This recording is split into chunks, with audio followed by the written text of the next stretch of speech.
राधे राधे, जय श्री कृष्णा।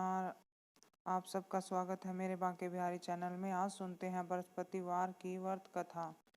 किसी गांव में एक साहूकार रहता था, जिसके घर में अन्न धन वस्त्र और किसी चीज की कमी नहीं थी, परंतु उसकी पत्नी बहुत ही कृपण थी। वह किसी भिक्षार्थी को कुछ नहीं देती थी, सारा दिन घर के कामकाज में लगी रहती थी। एक बार एक साधु महात्मा बृहस्पतिवार के दिन उसके द्वार पर आए और भिक्षा की याचना की। वह उस समय घर के आंगन को लीप रही थी। इस कारण साधु महात्मा से कहने लगी, महाराज, इस समय तो मैं घर को लीप रही हूँ, आपको कुछ नहीं दे सकती, फिर किसी समय आ जाना। साधु महात्मा खाली हाथ चले गए।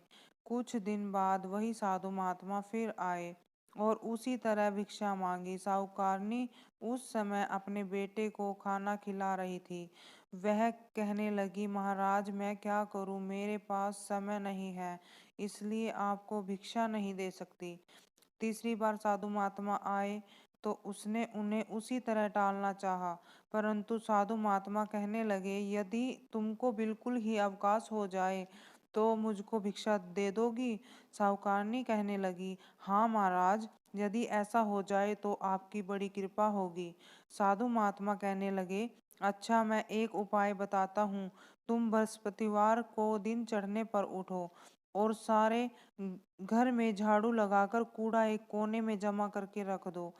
घर में चौका इत्यादि मत लगाओ। फिर स्नान आदि करके घर वालों से कह दो, उस दिन सब हजामत अवश्य बनवाएं। रसोई घर बनाकर चूल्हे के पीछे रखा करो, सामने कभी न रखो। सायंकाल को अंधेरा होने के बाद दीपक जलाया करो तथा बृहस्पतिवार को पीले वस्त्र मत धारण करो, न पीले रंग की चीजों का भोजन करो। यदि ऐसा करोगी तो तुमको घर का कोई काम नहीं करना पड़ेगा। साहूकारनी ने ऐसा ही किया। कुछ समय बाद उसके घर में खाने को दाना न रहा। थोड़े ही दिनों में वही साधु महात्मा फिर आए और भिक्षा मांगी।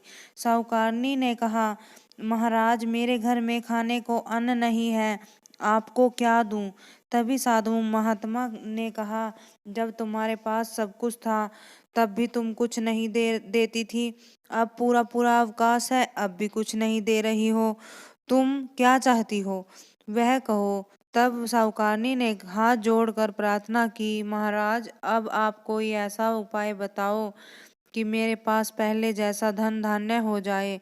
अब मैं प्रतिज्ञा करती हूँ कि अश्वमेव जैसा आप कहेंगे वैसा ही करूंगी। तब साधु महात्मा ने कहा, बृहस्पतिवार को प्रातःकाल उठकर स्नान आदि से निवृत्त होकर गौ के गोबर से लीपो तथा घर के पुरुष हजामत न बनवाए, भूखों को अन्न धन देती रहा करो। ठीक सायंकाल दीपक जलाओ। यदि ऐसा करोगी तो तुम्हारी सब मनोकामनाएं भगवान बृहस्पति जी की कृपा से पूर्ण होंगी। साहूकारनी ने ऐसा ही किया और उसके घर में धन धान्य वैसा ही हो गया जैसा कि पहले था। बृहस्पति देव भगवान की जय। सत्य विष्णु भगवान की जय। अगर आपको ये वीडियो पसंद आई हो तो वीडियो को लाइक करें, शेयर करें, कमेंट करें और ऐसी ही वीडियो की नोटिफिकेशन पाने के लिए बेल आइकन दबा दीजिए। धन्यवाद।